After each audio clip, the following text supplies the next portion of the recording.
আর আসলে ভালো গরু নছিনি এই মুরব্বী কলে জানি পিছনে ডাস করে সোয়ার মারে এগিন চাই তারপর সোয়ার তোর মারে কি ওদিকে চাই না আর ওদিকে কিনো বুঝি আর যখন ছোট ছিলাম একদম তখন যখন ব্যাপারে থেকে জিজ্ঞেস করতাম ভাই দাম কত গরুটার, ওরা আমাদেরকে বলতো না, এই সরে যা বলে সরাই দিত। একবার গরুর আড়ত গেলাম মেরে হিদি মানে লুঙ্গি ফরে এরকম মানুষ গিয়ে দোন যাতে মাঝি গরু তো শিঙি এনকি যে কি লুঙ্গি দিলু কি গই এখন লুঙ্গি গান কুলি গই মজার স্মৃতি বলতে গরু লাথি মারছিল ওইটা পাশ দিয়ে যাচ্ছিলাম, ওর ভালো লাগে না হয়তো।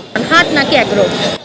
অবশ্যই এগ্রো হাটত কিন্তু মানে বহুত রকম মানুষ থাকে মানে ধরেন এই তারা গরু ন কিনিলেও যায় যায় না বীর করে সাইবেলাই তো এখন বহুত বেশি মানুষ বীর গরিবের হারণে বহুত মানুষ গরু কিনতে পারে তো এই হারণায় এগ্রোর এখানে বেশি ইয়ে করি এগ্রো যেন সুন্দর সুন্দর নাম তারপরে যদি বড় বড় গরু বহুত সুন্দর লাগে দেখতে তাহলে বেশি ভালো লাগে অবশ্যই ছবি তুলতাম যাই বড় গরু দেখলে তাকে দৌড় মারি ফেললে ছবি তুললাম আতে লাল গরু বেশি পছন্দ হাটর গরু হলি আর গুতা মারে শক্তিশালীও, আর এগ্রোর গরু হলি দেখতে শক্তিশালী লাগে কিন্তু আর তুমি গুতো মারম পরে করে মানে ফার্মর টাইপের আর কি মানুষ যাতে সহ বললাই। এগ্রো ফার্ম তো ইয়ান একখান মনোরম পরিবেশ একখান সুন্দর একখান জায়গা পরিবেশ অনর আটর মজা হলে দিন এগ্রো ফার্ম না পাইবা নয় আই পার্সোনালি আট প্রেফার করি কারণ খোলামেলা পরিবেশত বেগুন যাইবো যারা কিনিবি তারা যাইবো যারা চাইতে যাইবো আনন্দ করতে যাইবো ছবি তুলতে যাইবো গরু কিনিতে যাইবো আর তো খোলামেলা প্লেসই ভালো লাগে মানে আটে ভালো লাগে।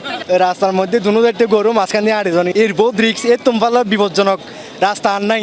ছোটবেলায় দাদার হাত ধরে গরু আড়ত দিলাম ইয়ে আর বহুত মজা স্মৃতি হাটের মধ্যে যাই যে গরু কিন্তু যেভাবে মজা পাওয়া যায় এবার একটার মধ্যে পাওয়ানো যায়। অ্যাকচুয়ালি আগের মতো এক্সাইটমেন্টটা এখন আর তেমন ফিল করা হয় না আর কি। আগে মেবি ছোট ছিলাম, গরু নিয়ে অনেক ফ্যাসিনেশন ছিল তো ওই কারণে ছিল, বাট এখন আগের মতো তেমন মানে ওই এক্সাইটমেন্টটা আসে না। বাট গরু কিনতে কারণে না ভালো লাগে।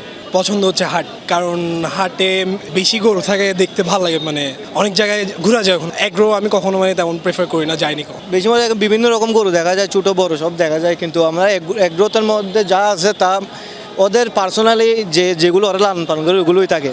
কিন্তু হাটের মধ্যে আপনার বিভিন্ন সব জেলা থেকেই গরু আসে আর সব মানুষের সাথে কথা বলা যায়, একটা আন্তরিকতা যেটা থাকে ওটা এগ্রোতে থাকে না। এখন এগ্রোতে যায় রিলস আর ভিডিও বানার জন্য নেওয়ার জন্য তো সবাই হাটেই যায়। বরাবর হাত ধরে না আরত যাইতাম গরু আনি বেলা গরুর রশি ধরে আইটা খুব ভালো লাগতো আর গরু আনি খুব আনন্দ করতাম। গরুর লাই গাছ সাইতাম যাইতাম বিলত গাছে তুড়ি আমের পাতা পাইতাম, খুব আনন্দ লাগতো।